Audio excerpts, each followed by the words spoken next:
2024 pass பேப்பர்ல முதலாம் பாடத்தில் புது ஐடியாக்கள், புது விஷயங்கள், நாங்கள் படிக்காத விஷயங்கள், டீச்சர்ஸ் கைட்டில் இல்லாத விஷயங்கள் என்னென்ன வந்துருக்குன்னு பார்க்க ரைட். அப்போ இங்கே முக்கியம் புதுசாக எவ்வளோ விஷயம் வந்திருக்குன்ற மட்டும் இல்லை, அந்த விஷயத்தில் எந்த ஒரு எப்படி கேள்வி வரலாம்ன்றது முக்கியம். சரி, அப்புறம் போவோம். அப்போ என்னென்ன விஷயம் ஏற்கனவே எங்களுக்கு தெரியுமன்றபடியா நிறையா கேள்விக்கு போவோம். எடுங்க 8வது கேள்வி. 8வது கேள்வி எடுங்க. ஓகே, அது மிக மிக ஈஸியான கேள்வி. ரைட். அப்ப கேள்வி என்ன சொல்லியிருக்கேன்னா, உற்பத்திக்கு பயன்படும் உள்ளீடுகள் சில கீழே தரப்பட்டுள்ளன. கேள்வியை முதல் வாசிக்கணும். மேலே தரப்பட்டுள்ளவற்றுள் தொட்டுணர முடியாத உள்ளீடுகளை மாத்திரம். அப்படின்னு என்ன அர்த்தம்? இருக்கிற உள்ளீடுல தொட்டுணர முடியாத உள்ளீடுகள் எது அப்படின்றதா கேள்வி. அப்ப இந்த வியூல, அதாவது நாங்கள் பொருட்கள் சேவைகளை கட்புலனாகுவது கட்புலனாகாததுன்னு எல்லாம் சொல்லி பண்பு படிச்சிருக்கோம். ஆனா உள்ளீடுகளை தொட்டு வரக்கூடியது தொட்டு வர முடியாதுன்றது எங்களுக்கு தெரியாது. ஆனா இந்த கேள்வி அந்த விஷயம் எல்லாம் செய்திருக்கணுமா இல்லையா? செய்திருக்கணும். ஏன்னா இது ஒன்றும் குழப்பமான ஐடியா இல்லை. என்ன முதலாக பார்ப்போம். காணி தொட்டு வர முடியுமா? முடியாது. முடியும். சரி போடுவோம். அது நேரம் காணிக்கு வேணும் போய் சரி போடுவோம். இதுக்கெல்லாம் தொட்டு வர முடியாதுன்னு எழுது. சரி, சரி போட்டால் தொட்டு வர முடியும். ஒரு தனிநபட்ட தேர்ச்சி அல்லது ஊழியர்களுடைய தேர்ச்சி தொட்டு வர முடியுமா? இல்லை. அப்போ போடுவோம். தொட்டு வர முடியாது. ஊழியர்கள் தொட்டுணர முடியும்.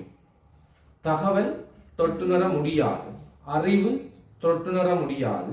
முயற்சியாண்மை தொட்டுணர முடியாது. சரக்கிருப்பு தொட்டுணர முடியும். மூலப்பொருட்கள் தொட்டுணர முடியும். அப்ப இது ஈஸியான கேள்வி. அப்ப இதை வச்சு விட எத்தனையாவது? 10வது. ஓகே, அதுல பிரச்சனை இல்லை. ஓகே, இனி இந்த கேள்வியில எப்படி இந்த குறிப்பிட்ட தலைப்புல இனிமேல் எப்படி கேள்வி வரலாம் அப்படின்னு பார்த்தோம்னா, சும்மா கேட்கலாம். எப்படின்னா, ஒன்று பார்ட் 2ல ஒரு வசனத்துல தந்துட்டு மேலே குறிப்பிட்ட வசனத்தில் அல்லது சந்தர்ப்பத்தில் குறிப்பிடப்பட்டுள்ள தொட்டுணரக்கூடிய உள்ளீடுகள் 2 தருக அல்லது 4 தருக அப்படி கேட்கலாம். அல்லது தொட்டுணரக்கூடிய உள்ளீடுகளை குறிப்பிட்டு அவற்றுக்கு மேலே குறிப்பிட்ட வசனத்தில் காணப்படும் உதாரணங்களை இனங்காண்க. இப்படிதான் கேள்வி கேட்கலாம். கேட்கறாங்க, அதாவது இதுலயே நேரடியாக கேட்கலாம்.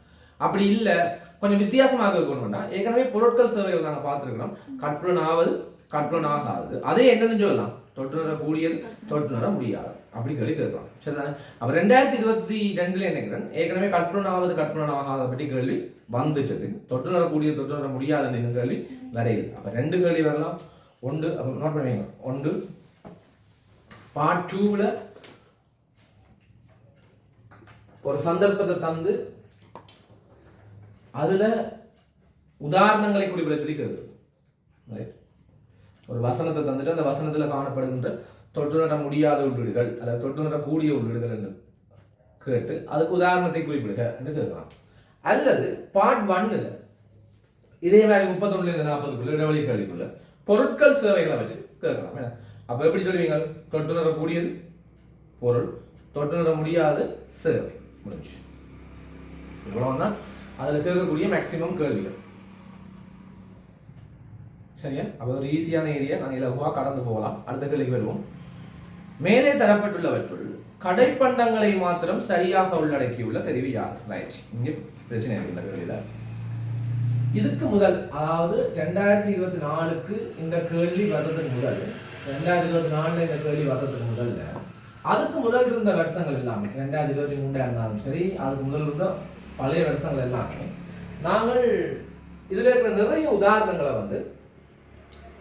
விசேட பொருட்களாக நீங்க கொண்டு வரலாம். உதாரணத்துக்கு நகை என்றால் வைர நகைகள் எல்லாத்தையும் நாங்கள் என்னத்துக்கு வச்சிருந்தோம்? விசேட பொருட்களுக்கு வச்சிருக்கோம். அப்படி நாங்கள் விசேட பொருட்களா ஆடம்பர பொருட்களா பார்த்த நிறைய விஷயங்கள் இப்ப என்னத்துக்குள்ள வந்துட்டு கடை பொருளுக்குள்ள வந்துட்டு. இது முதலா இந்த வருஷம் தான் சொன்னேன். அப்ப இதுக்கு முதல் இருந்த அந்த அடிப்படையில் கேள்விகள் வரைகளையும் சரி, நாங்கள் படிப்பிக்கைகளையும் சரி, நாங்கள் இந்த கேள்வியில் இருக்கிற நிறைய கடை பொருட்களை அவங்க சொல்லியிருக்க பொருட்களை நாங்கள் இதுக்கு முதல் என்ன சொல்லி கொடுத்தாங்க? விசேட பொருட்களாக சொல்லி கொடுக்குறாங்க. அதுக்கு அந்த தியரியா ஒட்டுமொத்தமாக என்ன செய்யிருக்காரு? அந்த அண்டர்ஸ்டாண்டிங் உதாரணத்தை மாற்றி இருக்காரு. அந்த கேள்வியை செய்தால் தான் உங்களுக்கு அதை என்ன விளங்க. அப்புறம் இப்போ உங்களுக்கு இருக்கிற நுழைஞ்ச வச்சுக்கோங்க. அந்த 9ஆம் கேள்வியை செய்திருப்பீங்களா? இருந்தால் விளக்கத்தை கவனிக்கும். தளபாடம் கடைப்பொருள் இப்போ நாங்கள் போடுறோம். அதுங்களுக்கு முதலும் கடைப்பொருளுக்கு தான் இருந்தது, பிரச்சனை இல்லை. செல்லிட தொலைபேசி கடைப்பொருள். இப்போ கடைப்பொருளுக்குள்ள போடுறோம். முதல்ல என்ன போட்டிருக்கோம்? விசேட பொருளுக்கெல்லாம் போட்டிருக்கோம். மெயின் அதுக்கு வியாபார குறி இருக்கு. என்ன, அது ஒரு விசேடமான பொருள், அதிக அளவு காசு தேவை அப்படின்ற கான்செப்ட்ல இருந்தது. இப்போ அது எங்கே வந்துடுது? செல்லுற தொலைபேசி கடை பொருளுக்குள்ள வந்துடுது. ஏன்னா இப்போ விலை தரம் என்பதை ஒப்பீடு செய்து வாங்குற ஒரு பொருளாக நாங்கள் அதை என்ன செய்யறோம்? எடுக்கிறோம். ரைட். அடுத்தது சஞ்சிகை, அது நாடாப்பொருள். பத்திரிகை எழுதுங்க. சஞ்சிகை என்றா நாடாப்பொருள், பத்திரிகை என்றா வசதி பொருள்.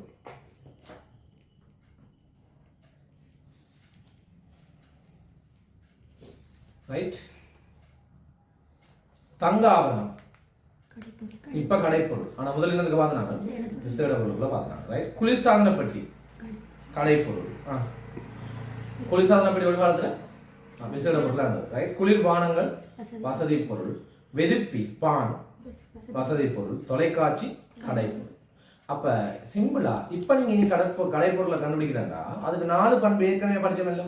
விலை தரம் என்பதை ஒப்பீடு செய்து கொண்டு செய்யப்படும், அடிக்கடி பயன்படுத்துவோம்னு சொல்லி 4 பண்பு பார்த்தோம் இல்லவா? அதை தவிர எக்ஸ்ட்ராவா இலங்கை காசுக்கு 4 லட்சத்துக்கு குறைவா இருக்கிற எல்லா பொருளுமே நீங்கள் கடைப்பொருளா விளங்கி வச்சுக்கோங்க. அது 4 லட்சத்துக்கு குறைவா இருக்கணும். இப்போ 5வது பண்பா சும்மா வச்சுக்கோங்க. அதான் ஒரு அண்டர்ஸ்டாண்டிங். இதே மாதிரி கேள்வி இன்னொருக்கா வந்துட்டு என்ன செய்யுது என்ன? அப்போ ஃபுல்லாக பார்த்து நான் சொல்ற விளக்கத்தை எழுதி கொண்டு போகணும். அதில் பிரச்சனை வந்துட்டுன்னா அதில் நாங்கள் செய்யக்கூடிய மாதிரி இருக்கும். அப்போ இனி நீங்கள் என்ன செய்யுங்க? ஒரு பொருளை உதாரணம் தாராருண்டா அதை வசதி பொருளா கடை பொருளா விசேட பொருளா நாடா பொருளான்னு பிரிக்கிறதுக்கு முதல் அதில் ஏற்கனவே நீங்கள் படித்த பண்புகளோட ப்ளஸ் ஒரு பொருள் 4 லட்சத்துக்கு மேலே இருந்தா தான் அது நீ என்ன பொருள்களை வர வாய்ப்பு இருக்கு? விசேட பொருட்களை வர வாய்ப்பு இருக்கு. 4 லட்சத்துக்கு குறை வேண்டாம், அது நாடா பொருளாகவோ அல்லது கடை பொருளாகவோ அல்லது வசதி பொருளாகவோ அந்த ஏனைய பண்புகளை அடிப்படையாக வச்சு தீர்மானம் செய்யப்படும்.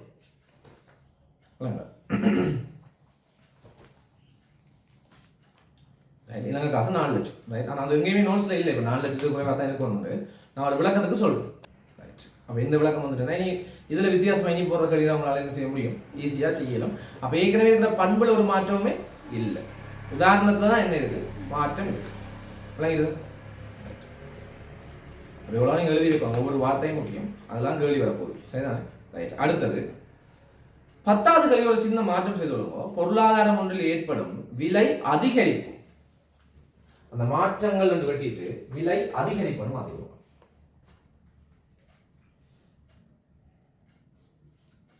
விலை அதிகரிப்பு.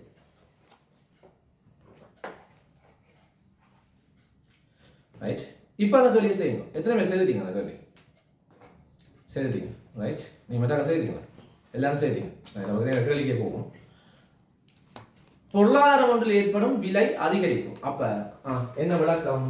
ஒரு நாட்டுல பொருட்கள் சேவை வந்த விலை என்ன செய்யுது? அதிகரிக்குது.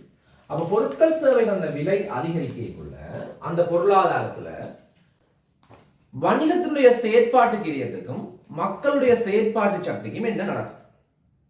இதுதான் கேள்வி. வணிகத்தின் செயற்பாட்டு கிரியத்துக்கும் மக்களுடைய செயற்பாட்டு சக்திக்கும் என்ன நடக்கும்? இதுதான் கேள்வி. ரைட். அப்ப இந்த கேள்வியை விளங்கி கொள்ளணும்டா. இதை நாங்கள் ஈஸியாக அண்டர்ஸ்டாண்டிங்கை கொண்டு வரோம். ரைட். நாங்கள் அண்டர்ஸ்டாண்டிங் கொண்டு வரோம்டா. இப்போ பார்ப்போம். நாங்கள் பொருளாதார சூழலுக்கு வரைவிலக்கணம் பார்த்துருக்கோம். ஞாபகம் இருக்குமா? 1ஆம் பாடத்துல ஞாபகம் இருக்கா? என்ன பொருளாதார சூழலுக்கு வரைவிலக்கணம்? பொருளாதாரம் ஒன்றில் நாட்டின் வணிகங்களின் செயற்பாட்டு சக்தி, நாட்டு மக்களின் சொல்லுங்க மக்களின் செயற்பாட்டு சக்தியிலும் வணிகத்தின் செயற்பாட்டு செலவிலும் மாற்றங்களை ஏற்படுத்துகின்ற விடயங்கள் எல்லாமே என்னதுக்கு வரும்? பொருளாதார சூழலுக்குள்ள வரும். அப்பா பொருளாதார சூழல் என்ற 2 இருக்கு. ஒன்று வணிகங்களுடைய செயற்பாட்டு கிரியம், மக்களுடைய செயற்பாட்டு சக்தி. மக்களுடைய செயற்பாட்டு சக்தி. ரைட். இதை எங்களை ஈஸி அண்டர்ஸ்டாண்டிங்காக கொஞ்சம் ஈஸியா விளங்கி வச்சுக்கொள்ளுன்றதுக்காக இந்த வணிகத்தினுடைய செயற்பாட்டு கிரியத்தை வணிகத்துக்கு ஏற்படும் செலவு வச்சுக்கொள்வோம். சரிதானே? மக்களுடைய செயற்பாட்டு சக்தியை மக்களுடைய கொள்வனவு ஆற்றல் வச்சுக்கொள்வோம். கொள்வனவு ஆற்றல் இப்படி விளங்கி வச்சுக்கொள்வோம். இது ஈஸியா இருக்கும் விளங்கு. ரைட். இப்ப பார்ப்போம். ஒரு பொருட்கள் சேவை விலை 200 ரூபாவா இருக்கு.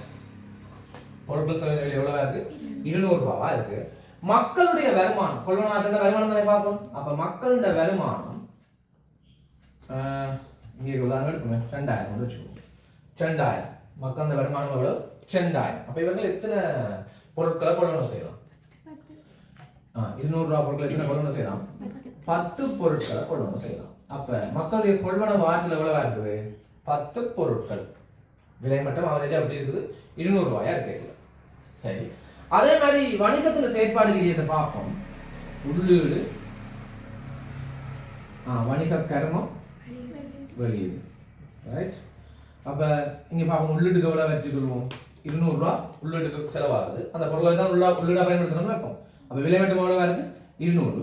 அப்ப உள்ளீட்டுக்கு எவ்வளவு செலவாகுது? 200 பிளஸ் வணிக கர்மம், அது கூட 50 ரூபாய் முடியுது வைப்போம். இப்ப வெளியீட்டு பெறுமதி எவ்வளவு இருக்குது? 250. செயற்பாடு செலவு எவ்வளவு? 250. உள்ளதா? இப்ப என்ன சொல்லியிருக்கிறோம்? அந்த நாட்டில் என்ன அதிகரிக்கலாம்? பொருட்கள் சேவை விலை அதிகரிக்கும். அப்ப பார்ப்போம், விலை அதிகரிச்சா 300 ரூபாய் இருக்கிற பொருள் வந்து இப்ப விலை அதிகரிச்சு 200 ரூபாய் இருக்கிற பொருள் சும்மா வைப்போம் 400 ரூபாய்க்கு வந்துட்டு எவ்வளவு? 200 ரூபாய்க்கு கொடுத்த பொருள் இப்ப எவ்வளவு வந்துட்டு? 400 ரூபாய்க்கு வந்துட்டு. இப்ப பார்ப்போம், மக்களுடைய கொள்வனவு ஆற்றல் என்ன செய்யறது பார்ப்போம்.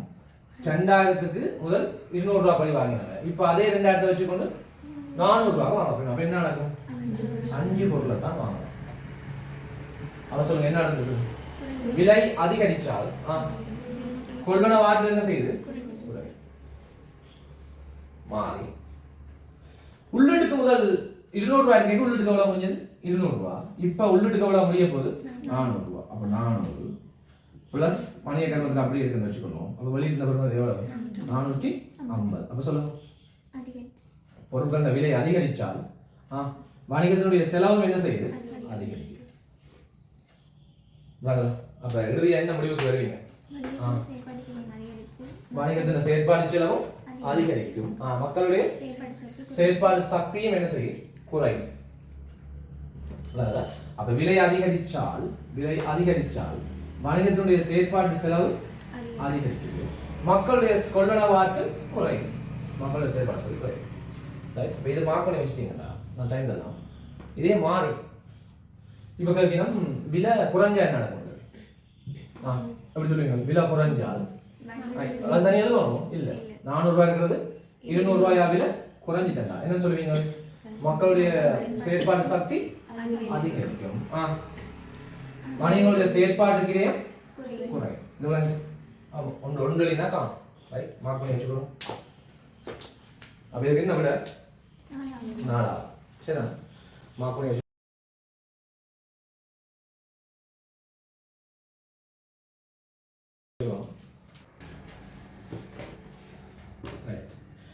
அப்ப 10வது கேள்வி வரைக்கும் பார்த்தாச்சு. அதுல இனிமேல் கேள்வி வந்து எப்படி வரும்னு பார்த்தாச்சு. சரிதானே? இந்த 10வது கேள்வி இருக்கிற ஐடியா கொஞ்சம் வித்தியாசம். ரைட், அடுத்த பார்ப்போம். 11வது இது ஏற்கனவே பாஸ்ட் பேப்பர்ல வந்து ஒரு ஹெடிங் தான். அப்படியே பாஸ்ட் பேப்பர்ல வந்து ஹெடிங். ரைட், இந்த கேள்வி அப்படியே வந்திருக்கு பாஸ்ட் பேப்பர். என்ன சொல்லியிருக்கு? உற்பத்தி பொருளுக்கு பெறுமதி சேர்ப்பதன் மூலம் வணிகம் பெற்றுக்கொள்ளக்கூடிய அனுகூலங்கள். அப்ப இந்த பெறுமதி சேர்த்தல சுத்தி சுத்தி கேள்வி போட்டுட்டாங்க. ரைட், அப்ப 2024 தான் நான் நினைக்கிறேன் பெறுமதி சேர்த்துல இதுக்கு மேல போனதான்றது கேள்வி போட்டாங்க. ரைட், அதுக்கு முன்னாடி பெருசா கேள்வி போடுது. அப்ப இனிமே 13ஆம் பாடத்துல வந்து அதை வச்சு கேள்வி கேட்கலாம். ரெண்டாலும் பார்ப்போம், பெறுமதி சேர்த்தலை பற்றி இது வரைக்கும் என்னென்ன கேள்வியை போட்டிருக்காரு சமரியா சொல்றேன். பெறுமதி சேர்த்தலண்டா என்னன்ற வரை விளக்கம் ஏற்கனவே நாங்க படிச்சிருக்கோம். சரிதானே? இதுக்கு ஒரு புது வரை விளக்கம் இப்ப கொடுத்தாங்க 2023. ரைட், 2023ல புது வரை விளக்கம் கொடுத்தாங்க. புது வரை விளக்கம். ரைட், அடுத்தது பெறுமதி சேர்த்தலால வணிகம் பெற்றுக்கொள்ளக்கூடிய அனுகூலம். பெறுமதி சேர்த்தலால வணிகம் பெற்றுக்கொள்ளக்கூடிய அனுகூலம் இதுவும் கொடுத்தாங்க 2023. சரியா? பெறுமதி சேர்த்தலை மேற்கொள்ளக்கூடிய வழிமுறைகள் என்று சொல்லி கேள்வி கொடுத்திருக்க 2024.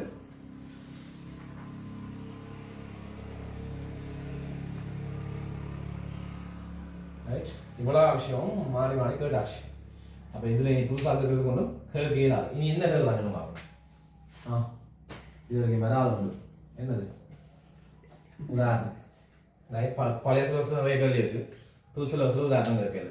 அப்போ ஒரு கசீனர் வந்துட்டு ஒரு சீனரியோட வந்துட்டு ஒரு ஆடை தொழிற்சாலையில் படிக்க கொஞ்சம் கதையெல்லாம் கழிச்சு போட்டு இவ்வாடை தொழிற்சாலையின் பெறுமதி சேர்த்தலை உதாரணம் ஒன்றின் மூலம் விளக்குக இப்படி கேட்கலாம். ரைட். அப்ப 2023 வந்த இந்த விஷயம் வரைவிலக்கணம் ஏற்கனவே நான் 2023 அப்டேட்டுக்கு என்ன செய்யறேன் பார்த்துட்டேன். அது இந்த அனுகூலம் 2023ஆம் ஆண்டு பார்ட் 2ல முதலாவது பெரிய கேள்வியில மூன்றாவதுல ஆவணாவில் இருக்கு. பார்த்து நீங்க எழுதி கொள்ள வேண்டியதான். சரி, விளங்கப்படுத்துவேன். சரி, விளங்கப்படுத்துவேன் பிரச்சனை இல்லை. அனுகூலம் சரியா. பெறுமதி சேர்த்த அந்த வழிமுறை 2024ல பார்ட் 2ல 2ஆவதுல 3ஆவதுல ஆனாவில் இருக்கு. இது ரெண்டுக்குரிய பாஸ்ட் பேப்பர் ஆன்சர்ஸ் இருக்கு. ரைட். அப்ப இது ஏற்கனவே கேட்டுட்டபடியா சேர்ந்த எம்சிக்கு மாற்றலாம். இந்த 26க்கு எப்படி ஏற்கனவே பெருமை சேர்க்கக்கூடிய வழிமுறை வந்துட்டுது 24ல. அப்ப இதை என்ன செய்யலாம், பின்பற்றும் பெருமை சேர்க்கும் வழிமுறையாக அமையாத விட என்ன தெரிவு செய்ய அப்படி ஏதாவது கேட்கலாம். ரைட். இதையே திருப்பி கேட்பாருன்னா நான் நினைக்கிறேன். அதே மாதிரி அனுகூலம் ஏற்கனவே வந்துட்டுது, திருப்பி கேட்க மாட்டேன். கேட்டா எழுதிட்டு வரலாம் நான். ரைட். இனி கேட்கலாம் என்னண்டு உதாரணம். ரைட். அப்ப ஒரு எழுதிவேங்க, அதான் ஐடியா முக்கியம். எழுதிவேங்க எப்படி கேட்கலாம், ஒரு நிறுவனத்தின் உதாரணத்தை வந்துட்டு இந்த நிறுவனம் பொறுமதி சேர்க்கக்கூடிய வழிமுறைகளை உதாரணம் ஒன்றின் மூலமாக விளக்குக அப்படின்னா வளமை உள்ளிட்டு வெளியிட்டு எழுதுவோம். அதான் இதுக்கு விடையாது. இதுக்கு என்ன ஆன்சரா வேணும் அப்படி ஒரு கேள்வி வந்துட்டேன்டா, அதுக்கு என்ன ஆன்சரா வேணும். ஏற்கனவே நாங்கள் உள்ளீடு வணிக கருமம் வெளியீடு எழுதுவோம் இல்லை. இதுக்கு உதாரணத்தை விளையாடி இல்லை. சரி, என்ன உள்ளீடு கொஞ்சம் பேர் எத்தனை உள்ளீடு எத்தனை வணிக கருமம் வெளியீடு எத்தனை பேர் தான் இதை வச்சு அந்த தந்த உதாரணம் அது ஆடை தொழிற்சாலையா இருந்தா அதுக்கேற்ற மாதிரி உள்ளது. அது ஒரு வேற ஒரு வணிகமா இருந்தா ஓட்டு தொழிற்சாலையா இருந்தா அதுக்கேற்ற மாதிரி உள்ளது. உப்பளமா இருந்தா அதுக்கேற்ற மாதிரி உள்ளூர் வெளியீடு சேர்ந்து எழுதிங்கன்னா சரி, இது ஈஸியாக தான் இருக்கும். பட் இப்படி வரலாம்னு நான் சொல்றேன். ஏன்னா புது சிலபஸ்ல இப்படி கேள்வி வரையில அதுதான். ரைட். பழைய சிலபஸ்ல 2016 கேள்வி இருக்கு. சாப்டர் 2 தரம் வந்துருக்கு பழைய சிலபஸ்ல, புது சிலபஸ்ல இல்லை. அப்ப இவ்வளவு தான் இதுல இருக்கிற ஐடியா. இந்த ஐடியா விளங்கிட்டா நாங்க இனி அனுகூலம் வழிமுறை என்னென்னு சொல்லியிருக்கிறத பார்ப்போம். அதை பார்த்து அதை விளங்கிட்டா சரி. ரைட்.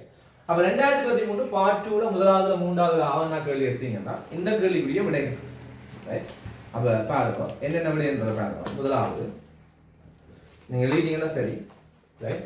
இல்லைன்னா பேப்பர் எடுங்க. பேப்பர் எடுத்தீங்கன்னா அதில் அனுகூலம் இருக்கும். ரைட்.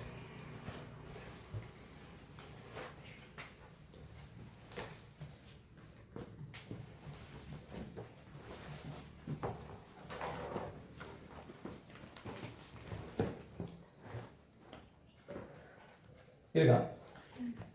ஏதாவது ஆன்சர் எழுதுறீங்களா பாருங்க. இப்போ பாருங்க பேர் எழுதலாம். சரிதானே? முதலாவது என்ன இருக்கு, உற்பத்தி பொருளின் பெறுமதியை அதிகரித்தல். அப்ப உள்ளிட அந்த பொருள் விளைக்கலாம், அந்த பெறுமதி எவ்வளவு இருந்தது 100. அதுக்கு நாங்க பெறுமதி சேர்க்கிறோம் எவ்வளவு 400. அப்ப 100 ரூபாவா அந்த உள்ளிடு இப்ப எவ்வளவா மாறிட்டது 500 ரூபா மாறிட்டு. அதாவது முதலாவது அனுகூலம் சரியா என்னது, உற்பத்தி பொருளின் பெறுமதியை அதிகரி. சரியா, உற்பத்தி பொருளின் பெறுமதியை அதிகரித்தல்.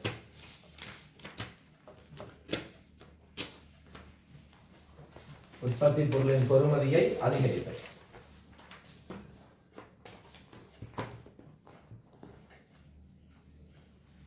சரியா?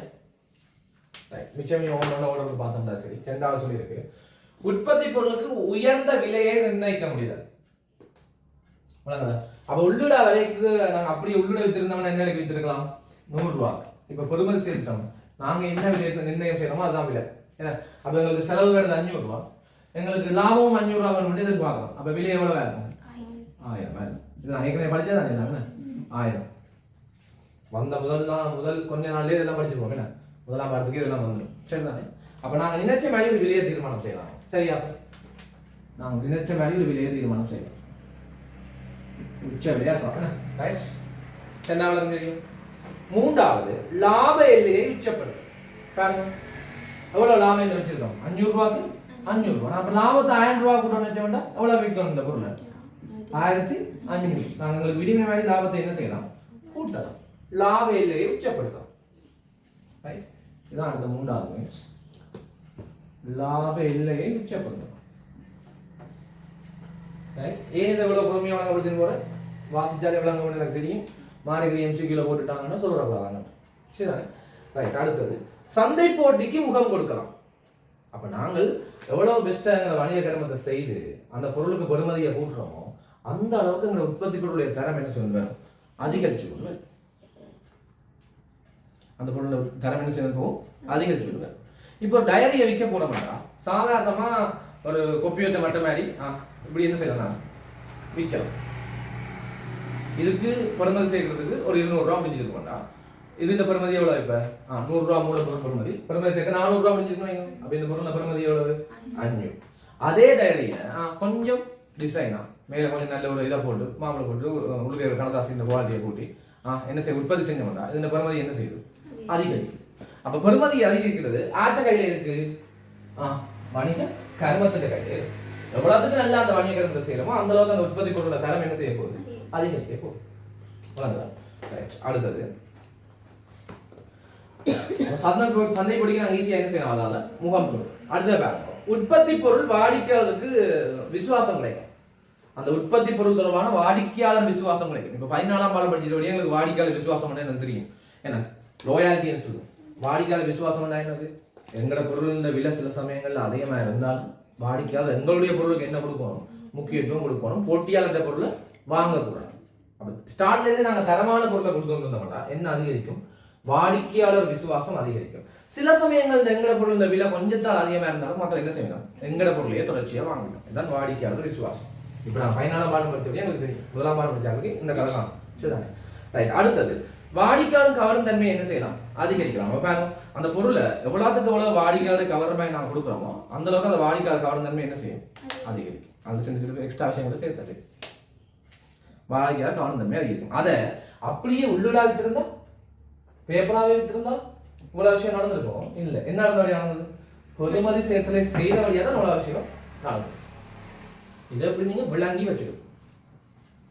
இப்போ திருப்ப அனுகூலம் இருக்கா சொல்லுங்க, எனக்கு கேட்க வாய்ப்பு இல்லை. ரைட்? அப்படி கேட்டா இந்த விளக்கம் உங்களுக்கு உதவியா இருக்கும். அப்போ லாப எல்லையை எவ்வாறு அதிகரிக்கலாம் கேட்கலாம். எவ்வாறு லாப எல்லையை அதிகரிக்கலாம் என்று கேட்டா என்ன விளக்கம் சொல்லுவீங்க? நாங்கள் உற்பத்தி பொருளுக்கு சரியான அடிப்படையில் பெறுமதி சேர்த்தால் அந்த உற்பத்தி பொருளோட தரம் அதிகரிக்கும். அப்போ நாங்கள் விருப்பத்துக்கு ஏற்ற மாதிரி லாப எல்லையை என்ன செய்யலாம்? அதிகரிக்கலாம். அப்போ தரத்துக்கு ஏற்ற மாதிரி லாப எல்லையை அதிகரிக்கலாம். நாங்கள் கொடுக்கலாம். வெளியே வைக்கிறீங்களா? நான் சொன்ன விஷயத்தை வெளியே வரும். கேள்வியாக இருக்கலாம். சைக்கிள் இடம் இருக்கும். ரைட்? இல்லாட்டி பின்னாலே போய் கேள்வியாக இருக்கும். பின்னால் காரணம் கடைசி தொங்கல் மாட்டையில் இடம் இருக்கும். அடுத்த தொங்கலில் இடம் இருக்கும். ரைட்? இல்லை, பேப்பரில் எழுதணும். மாட்டையில் எழுத பேப்பரில் எழுதணும். எப்படி? உற்பத்தி பொருள் ஒன்று இருக்கு. உற்பத்தி பொருள் ஒன்று இருக்கு. பெறுமதி சேர்த்தல் மூலமாக உற்பத்தி பொருள் ஒன்றுக்கு பெறுமதி சேர்த்தல் மூலமாக உற்பத்தி பொருள் ஒன்றுக்கு பெறுமதி சேர்த்தல் மூலமாக லாப எல்லையை உயர்த்த முடியும். லாப எல்லையை உயர்த்த முடியும்.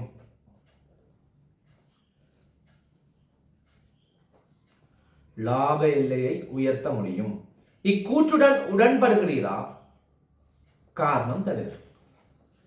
இக்கூற்றுடன் உடன்படுகிறீரா? காரணம் தருக.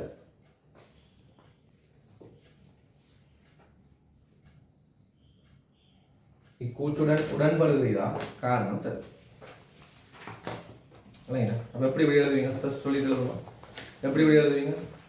உற்பத்தி பொருளுக்கு நாங்கள் பெறுமதி சேர்த்தலை, அதாவது வணிக கர்மத்தை நாங்கள் சரியா செய்தால் அந்த உற்பத்தி பொருளின் தரம் அதிகரிக்கும்.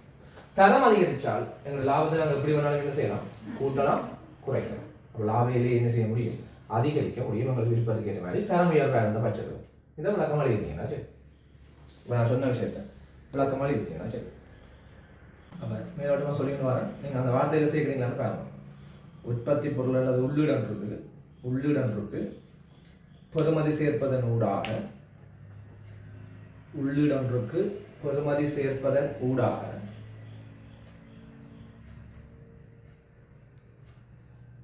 அப்பொருளின் தரத்தினை உயர்த்த முடியும்.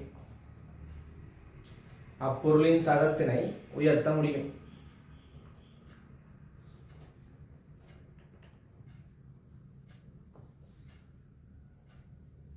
அத்தரத்துக்கு ஏற்றாற்போல்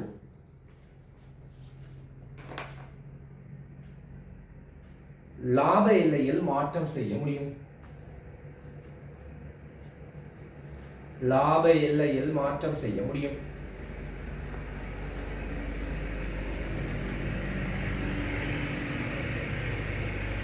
ஒரு பாயிண்ட் மாதிரி தரம் அதிகரித்தால் லாப எல்லையும் அதிகரிக்கும்.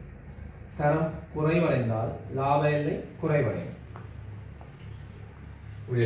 வெளிக்காட்டிட்டு எனவே பெறுமதி சேர்ப்பதன் ஊடாக லாப எல்லையில் மாற்றம் செய்ய முடியும்.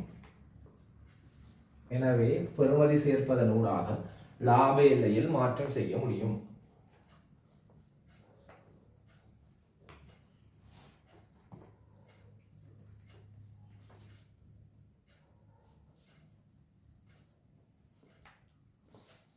லாப எல்லையில் மாற்றம் செய்ய முடியும்.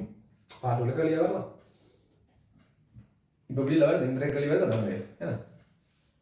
லாப எல்லையில் மாற்றம் செய்ய முடியும். இல்லாட்டி இப்படி கூட இருக்கலாம். வணிகம் ஒன்றுக்கு பெறுமதி சேர்க்கக்கூடிய வழிமுறைகள் 4 சரிகள். ஆனா அதே என்ன வந்துடுது கேள்வியா வந்துடுது. 23 படிச்சாங்க. 23 அப்டேட் நாங்கள் படிக்கிறது. இதை 23 வடிவா படிச்சுட்டு போனார்கள். என்ன கேள்வி செய்திருக்கணும்? 24 வந்து இந்த கேள்வி வடிவா செய்திருக்கணும். அப்போ அடுத்த கேள்வி 24 கேள்வி.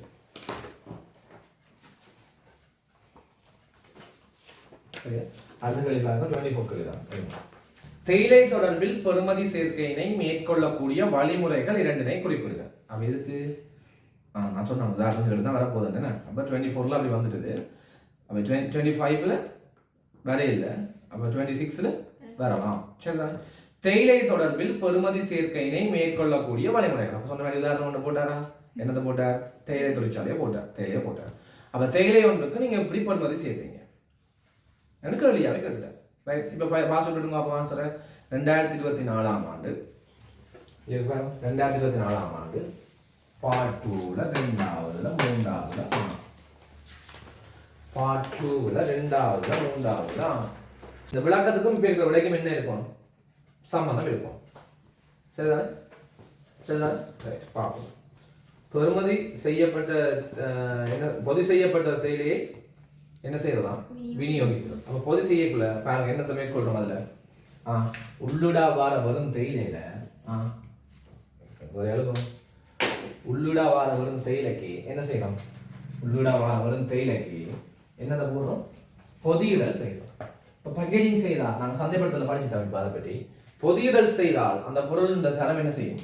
அதிகரிக்கிற மாதிரி மக்கள் நினைப்பி. அப்போ பெறுமதி செய்யறமா இல்லையா? பெறுமதி செய்யும்.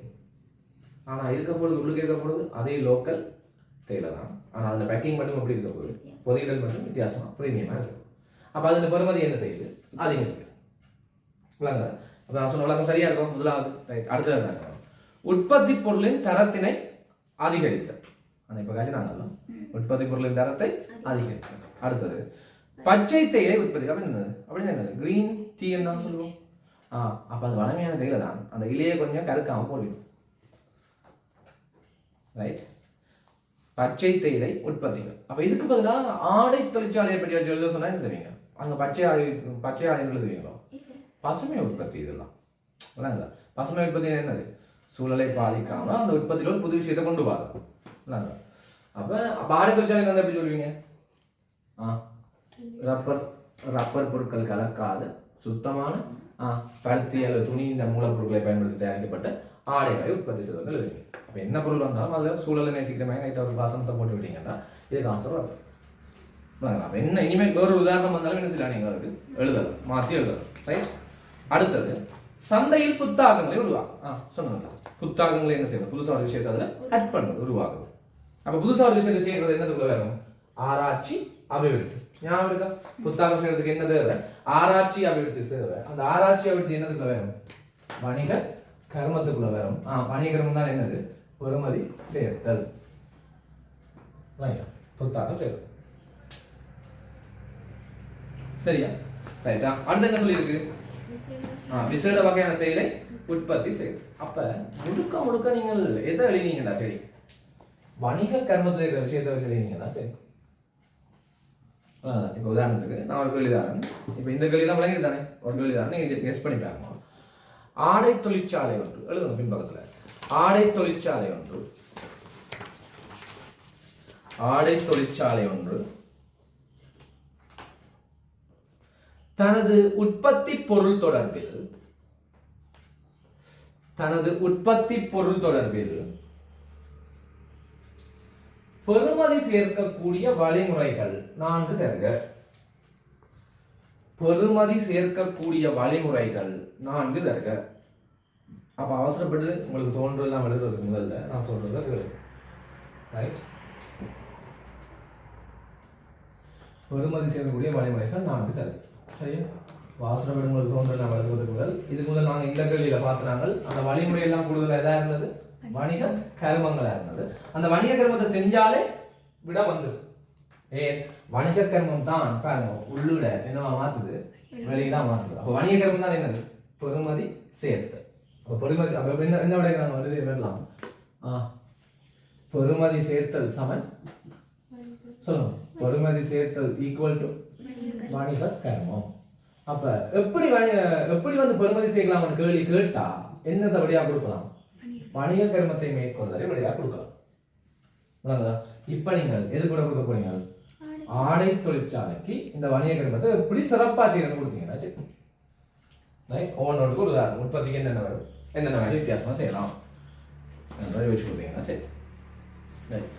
உற்பத்தி, சந்தைப்படுத்தல், ஆராய்ச்சி அபிவிருத்தி, இதுவெல்லாம் எப்படி செய்யலாம் அந்த பெறுமதி அதிகம் யோசிக்கலாம் சரி. உற்பத்திக்குள்ள தான் என்ன வரும், டக்குனு செயற்பாடு முகாமை யோசிக்கணும். உற்பத்திக்குள்ள என்ன வரும், அல்லது முதலாம் பாடத்தில் ஒவ்வொரு வணிக கர்மம் பார்த்துருக்கோமല്ലോ அதை யோசிக்கணும். உற்பத்திக்குள்ள என்ன வரும், தரத்தை கூட்டுறது, தரத்தை கூட்டுறது உற்பத்திக்குள்ள வரும். விளைத்திறன் அதிகரிக்கிறது உற்பத்திக்குள்ள வரும். இதெல்லாம் உற்பத்திக்குள்ள வரும். அதைத்தான் இங்கேயும் எழுதியிருக்காரு. அப்போ என்ன செய்வோம், ஆடை உற்பத்திகளின் தரத்தினை உயர்த்துதல், ஆடை உற்பத்திகளின் தரத்தினை உயர்த்துதல் சிம்பிளா எழுதிட்டோம். வேறு உற்பத்திக்குள்ள என்ன செய்யலாம், தரமான மூலப்பொருட்களை உற்பத்திக்கு பயன்படுத்துறது. ஆடை உற்பத்திக்கு தரமான மூலப்பொருட்களை பயன்படுத்துதல். உற்பத்தியில் ஒன்று வச்சு எழுதிட்டோம், ஒன்று என்ன 2 எழுதிட்டோம் சரிதானே. ரைட். அடுத்த சந்தைப்படுத்தலை வச்சு யோசிங்க. சந்தைப்படுத்தலுக்குள்ள என்ன வரும், அந்த பொருளுக்கு விளம்பரம் செய்வது, விற்பனை மேம்படுத்தல் செய்வது, என்ன அந்த பொருளுக்கு பொதியிடல் செய்வது, அந்த பொருளுக்கு விலையிடல் செய்வது, இப்படி நிறைய இருக்குல்ல. அப்போ அதில் ஏதாவது வச்சுருக்கோமா, இதில் இருக்கிறத வச்சு நாங்கள் எழுதுவோமே. இங்கே என்ன சொல்லியிருக்காரு, பொதியிடல் பற்றி தான் சொல்லியிருக்கேன். அப்போ பொருத்தமான பொதியிடல் முறையினையும் சிறந்த விநியோக முறையையும் பயன்படுத்த, பொருத்தமான பொதியிடல் முறையினையும் சிறந்த விநியோக முறையினையும் பயன்படுத்த. அப்போ சந்தைப்படுத்தலுக்கு 2 வந்துருக்கு சரியா. அப்போ எதை வச்சு தான் கொண்டு போகிறோம், அப்படியே வணிக கர்மத்தை வச்சு கொண்டு போகிறோம் ரைட். அடுத்தது ஆராய்ச்சி வச்சு என்ன செய்யறது, புதுசாக ஒரு விஷயத்தை கண்டுபிடிக்கிறது, அதில் செலவை குறைக்கிறது. அப்போ வினைத்திறனான உற்பத்தி முறைகளை பயன்படுத்துதல், வினைத்திறனான உற்பத்தி முறைகளை பயன்படுத்துதல்.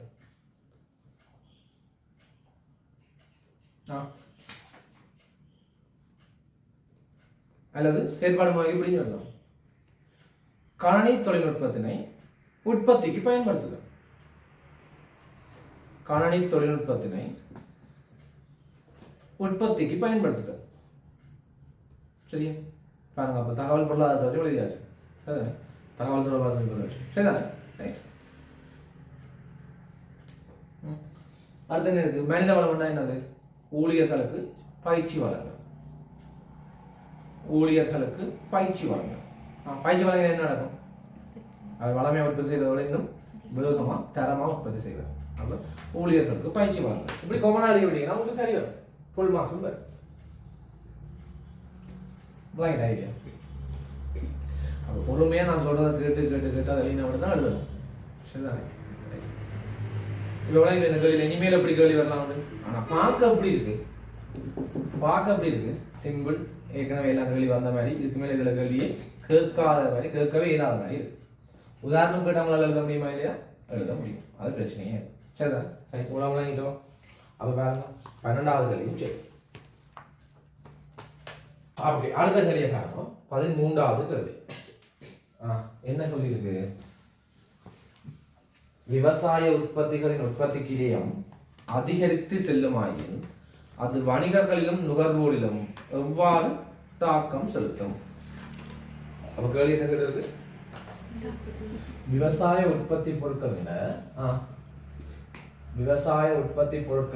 என்ன அதிகரிக்கும் போது உற்பத்தி கிரயம் அதிகரிக்கும் போது. அப்ப இதை நாங்கள் என்னென்னு பார்க்கணும். இப்பதான் பார்த்தோம் ஒரு வணிகத்தினுடைய செயற்பாட்டு கிரயம் இல்ல செயற்பாட்டு செலவு என்ன செய்த போது அதிகரிச்சு கொண்டு போகுது. இப்படி அதிகரிச்சு கொண்டு போனால் அது வணிகர்களுக்கும் நுகர்வோருக்கும் எவ்வாறு தாக்கம் செலுத்தும்? அது வணிகர்களையும் நுகர்வோர்லையும் எவ்வாறு தாக்கம் செலுத்தும்? ரைட். கேள்வி இலக்கம் இதுக்கு அப்படியே நேர ஆன்சர் இருக்கு. இது வணிகருக்கும் எவ்வாறு நுகர்வோருக்கும் எவ்வாறு தாக்கம் செலுத்தும் என்றதுக்கு வணிகருக்கும் நுகர்வோருக்கும் எவ்வாறான தாக்கத்தை செலுத்தும் என்றது 2024 ஆண்டு பார்ட் 2ல ரெண்டாவதுல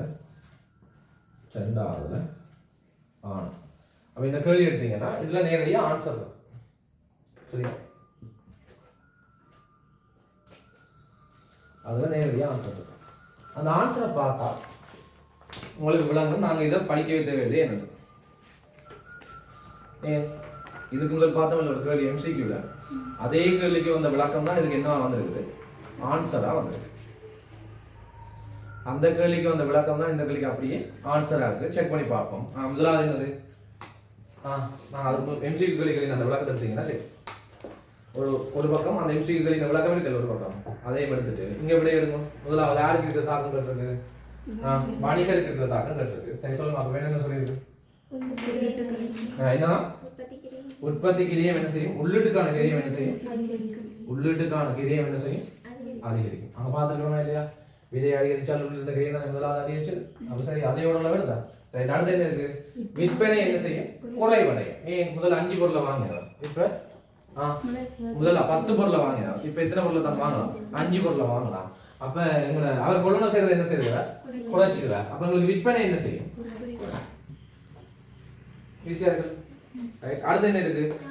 விற்பனை பண்ணி ஆட்டோமேட்டிக்கா அடுத்து என்ன? அடிக்கடி அனுப்புறது அடிக்கடி கதைக்கிற விஷயம். சரி ஈஸியா இருக்குல்ல. அடுத்த பக்கம் பார்ப்போம். நுகர்வோருக்கு என்ன தாக்கம் பார்ப்போம். அப்ப நாங்க அங்க வச்சு அதே விஷயம் இங்க நுகர்வோருக்கு வர போகுது. முதலாவது என்ன இருக்கு? விலைகள் அதிகரிக்கும். அப்ப சரிதானே? அப்ப முதல் 200 ரூபாய் இருந்த பொருள் இப்ப என்ன ஆனது? 400 ரூபாய் ஆனது. அப்ப விலை அதிகரிக்கும். சரியா? அடுத்தது வாழ்க்கை தரம் குறைவடையுமே. முதல் 10 பொருள் வாங்கினாங்க, இப்ப 5 பொருள் தான் வார போறோம். அப்ப வாழ்க்கை தரம் என்ன செய்யும்? வாழ்க்கை தரம் குறையும். சரியா? சரியா? அடுத்த என்ன இருக்கு? மாற்றீட்டு பொருட்களை கண்டெடுத்தல். அப்ப நுகர்வோர் என்ன செய்யணும்? எங்கட பொருளுக்கு பதிலா இன்னொரு பொருளை என்ன செய்யணும்? எங்கட பொருளுக்கு மாற்றுதான இன்னொரு பொருளை என்ன செய்யணும்? இதுல முதல் ரெண்டும் எழுதியதை காமிப்போம். அது மாதிரி எழுத முடிஞ்சாலே காணும். சரி. அப்ப அது இந்த சோட் நோட்ஸை பார்த்துட்டு நீங்க சொல்லல, நான் அதுக்கு விளக்கம் பார்த்துட்டு இருந்தீங்கன்னா சரி, எழுதி வச்சுட்டு இப்ப பார்த்துட்டு இருந்தீங்கன்னா சரி.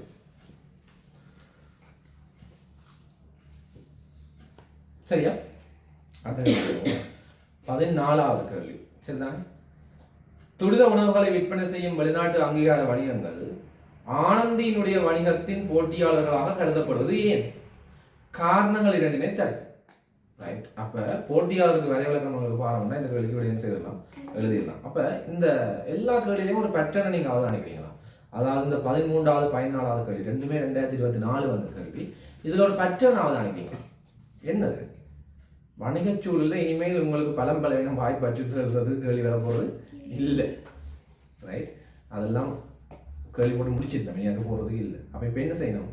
அது இந்த வேலை விளக்கணத்தையும் அதுக்குள்ள இருக்கிற தாக்கத்தையும் சுத்தி சுத்தி கேள்வியா போயிடும். அப்ப இதுல நீங்கள் முக்கியமா இந்த கேள்வி 2ல இருந்து நீங்க எடுத்துக்கொள்ள வேண்டிய படிப்பினைங்கடா ஒரு புது ஐடியா. என்ன ஐடியாடா?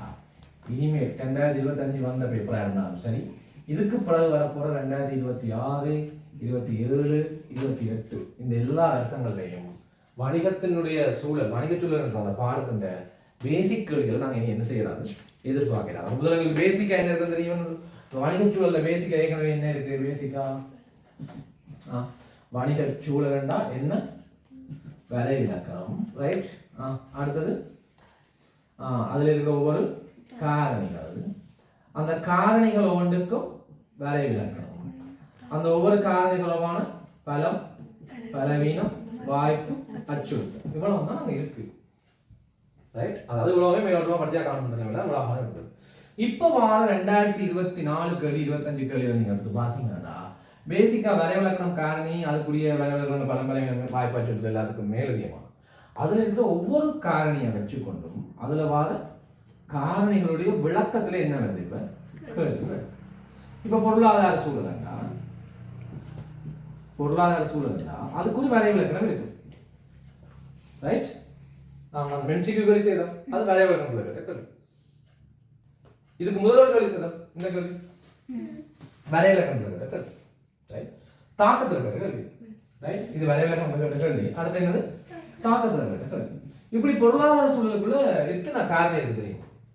உபகாரணிகள் என்ன, நான் 10 கிட்ட படிச்சிருக்கேன். இப்படி சமூக சூழலுக்கு 10 இருக்கு, பூகோளமயவாத சூழலுக்கு ஒரு 5 இருக்கு. இப்படி எல்லாத்துக்கும் காரணி வரை இருக்கு. நீ இந்த காரணிகள்ல தான் உங்களுக்கு சுற்றி சுற்றி என்ன வரும் கேள்வி வரும். அப்ப நீங்க இனி படிக்க வேண்டியது அதுன்னு ஒவ்வொரு சூழலுக்கும் அதுல வரைவிலக்கணம், அதுல இருக்கிற ஒவ்வொரு காரணி, அதுல ஏற்படுற தாக்கம், இது நீங்க விளங்கி படிச்சா மட்டும்தான் இனி வார கேள்விகளை செய்யலாம். அப்ப இதுல நீங்க படிக்க வேண்டிய ஐடியா இதை அப்படியே எழுதி வச்சாகும். ரைட், இது பழைய ஐடியா, ஓல்டு. இனிமேல் கேள்வி வரப்போறது நியூ. ரைட், இப்படி விளங்கி வச்சுருக்கோம். இதுதான் எங்களுக்கு கேள்வி வரப்போகுது. இனிமேல் முதலாம் பாடம் படிக்கிறீங்களோ இதை நீங்கள் கன்சிடர் பண்ணிக்கணும், மண்டையில் வச்சுக்கணும். ஓகே, இனிமேல் எங்களுக்கு இப்படி தான் கேள்வி வரப்போகுது அப்படின்ற சரியா எழுதி வச்சுக்கணும். அப்படிதான்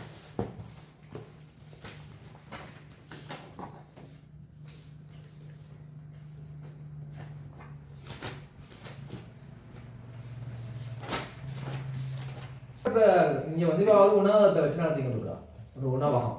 ரைட், ஒரு சாப்பாடு கடை. இந்த சாப்பாடு கடையை வச்சு நடத்தி கொண்டு வார வாக்கு வெளிநாட்டிலேருந்து வார, அப்படிதான் சொல்லியிருக்கு, வெளிநாட்டிலேருந்து வார ஒரு அங்கீகார வணிகம். அப்போ சும்மா வச்சுக்கொள்வோம், நாங்கள் இங்கே பார்ப்போம், நாங்கள் இங்கே இலங்கையில் கிளிநொச்சியில் ஒரு சாப்பாடு கடை வச்சிருக்கிறோம்.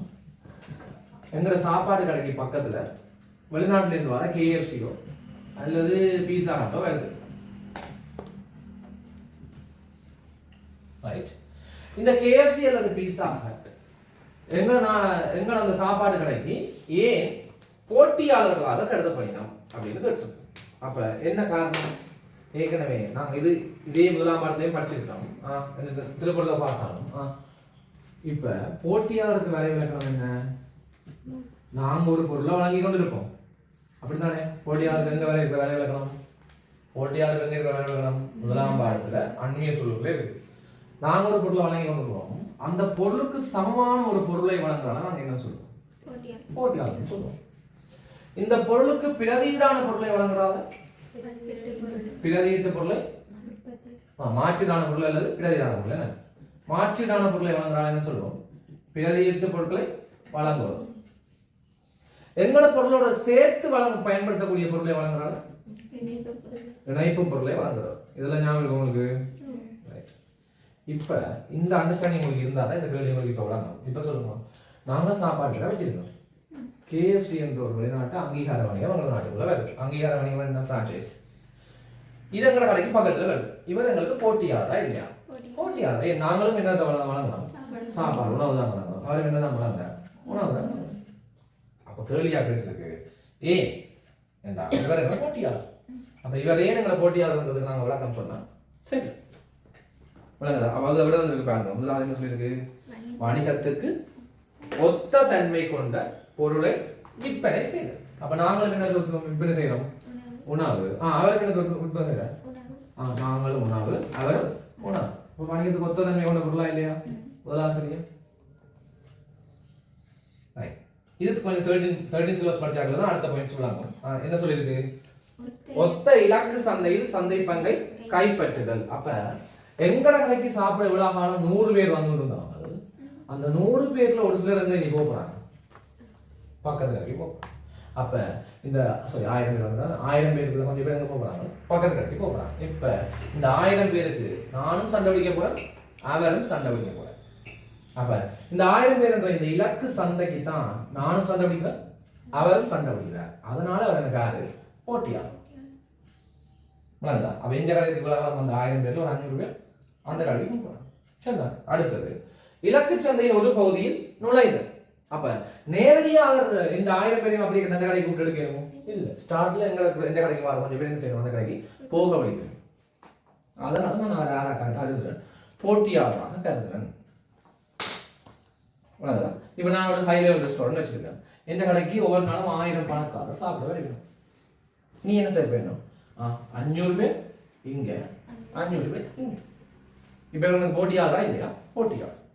அப்ப இப்படி ஒரு விடம் வந்துட்டுனா நாங்க 12th கிளாஸ்ல படிச்ச வச்சுக்கொண்டு எத்தனை பாயிண்ட்ஸ் எழுதலாம், இப்படி இந்த கேள்விக்கு ஒரே ஒரு பாயிண்ட்ஸ் தான் எழுதலாம். 12th கிளாஸ்ல படிச்ச விஷயத்தை வச்சுக்கொண்டு ஒரே ஒரு பாயிண்ட்ஸ் தான் எழுதலாம். மிச்சம் எந்த சிலபஸ்ல இருக்கு, ஃபுல்லா எங்க இருக்குதான் 13th கிளாஸ்ல இருக்கு. ரைட்டா, ரைட். அவ்வளோ என்ன. அப்ப இதுல நீங்க என்ன படிக்கணும், இந்த தாக்கம் படிக்க கூட இப்ப பணவீக்கத்துக்கும் பொருளாதார சூழலுக்கும் இடையிலான தொடர்பு வேண்டா. இப்ப நீங்கள் 12th கிளாஸ் நோட்ஸ் மட்டுமே படிச்சு விளங்குமோ, பட்டியலுக்கும் பொருளாதார சூழலுக்கும் இடையிலான தொடர்பு வேண்டா 3ஆம் பாடம். அப்ப எல்லாத்தையும் சேர்த்து வச்சு படிப்போம். சரி, ஆன்லைன் தனித்தனியாக இப்படி படிக்கணும், சில விளக்கமாக படிக்கணும். இல்லைங்களா? சரியா? அப்போ அடுத்தது போவோம். 3 பேஜ் முழங்கிட்டது பயனாளர்கள் மார்க் பண்ணி வச்சுருக்கீங்க. இதில் நோட் பண்ணுறதும் நோட் பண்ணி வைங்க.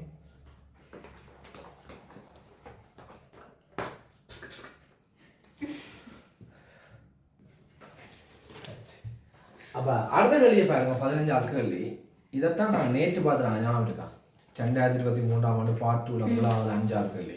இந்த நேற்று போன கிளாஸ்லேயே நாங்கள் என்ன செய்யற மாதிரிவா இது கேள்விக்கு என்ன விளக்கம் எல்லாம் பார்த்துட்டோம். என்ன உள்வாரி தரப்பினர் வெளிவாரி தரப்பினர் அதே கேள்வி தான் இங்கே தந்துருக்கு. அப்போ ஒவ்வொரு உள்வாரி தரப்பினரும் வெளிவாரி தரப்பினரும் வணிகத்தின் மீது தாக்கம் செலுத்தக்கூடிய விதம் என்ன முதலாக கேள்வியில் அதாங்க ஏன்னா நாங்கள் பார்த்துட்டோம் முன்னாள் 23 சரி தானே. சரியா, அதே கேள்வி தான் சொல்லி கொடுத்துருக்கு. அதையும் பார்த்தீங்கன்னா சரி, அது ஆன்சரை பார்த்து லீவிங்கன்னா தெரியாது. சரி.